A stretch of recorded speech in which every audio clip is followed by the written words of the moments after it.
নমস্কার বন্ধুরা, আশা করি সবাই ভালোই আছেন। আজকে নতুন একটা রেসিপি নিয়ে আমাদের কাছে চলে আসলাম। এটা দেখতেই পাচ্ছেন আমি কি করছি। এটা আমি ভাবছি লঙ্কা ভাজছি। লঙ্কাটা কিভাবে ভাজছি সেটা আমি পুরো ভিডিওটা আপনাদেরকে দেখিয়ে দেব। আর এই যে ভাজাটা না, এটা আপনারা যে কোনো ভর্তার সাথে মাখিয়ে খেতে পারেন। ভর্তা বানানোর সময় রোজ রোজ লঙ্কা না ভেজে আপনারা এইভাবে স্টোর করে রেখে দিতে পারেন। এটা 3 থেকে 4 মাস আরামসে ভালোভাবে রয়ে যাবে, কোনো কিছু খারাপ হবে না। এখানে আমি নিয়ে নিলাম 50 গ্রামের মতন লঙ্কা।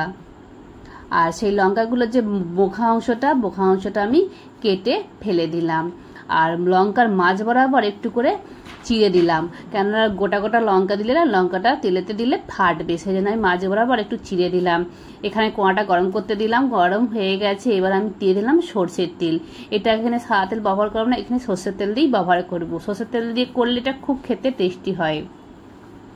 আর এখানে নিয়ে নিলাম শুকনো লঙ্কা, আর শুকনো লঙ্কাগুলো দিয়ে দিলাম। দিয়ে আমি তারপরে দিয়ে দিলাম নমক, আর সঙ্গে দিয়ে দিলাম জিরে দিয়ে কিছুক্ষণের জন্য নাড়াচাড়া করব।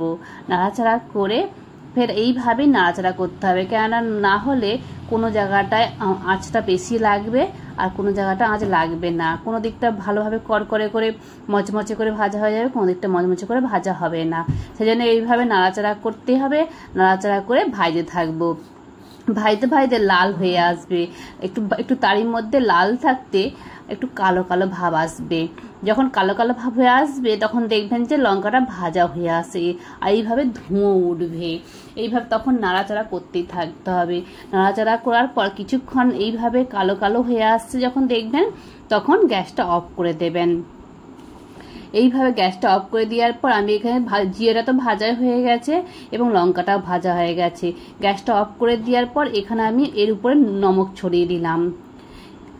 খুব বেশি নমক ছড়াবো না, একটু পরিমাণ যেমন পরিমাণ নেবেন সেই। এখানে আমি 1 চামচের মতো নমক ছড়িয়ে দিয়েছিলাম। প্রথমে 1 চামচ নমক দিয়েছিলাম, তারপর আবার নমক দিলাম এবং এটা আমি গ্লাসের পেছন অংশ দিয়ে দাবিয়ে মুড়ে নিলাম। এইভাবে মিহিন হয়ে মুড়ে যাবে। যাদের হাতে জ্বালা জ্বালা করে তারা এইভাবে আপনারা মুড়ে নিতে পারেন। এবার আলুটা ভালোভাবে মাখিয়ে নিচ্ছি। আমি আলু ভর্তা করার জন্য আজকে আলু মাখাচ্ছি, তো তাতে লঙ্কা দিয়েছি। এইভাবে দেখুন লাল লাল করে লঙ্কা দিয়ে বেশ আলু ভর্তাটা মাখিয়ে নিলাম। আর আলুটা গোল গোল করে নিলাম। আর আলুটা একটু ঝাল ঝাল বেশ খেতে ভালো লাগে। আর কতটা ননির মতন দেখুন ভর্তাটা মাখিয়েছি। ভিডিওটা ভালো লাগলে অবশ্যই বন্ধুরা কমেন্ট করে যাবেন।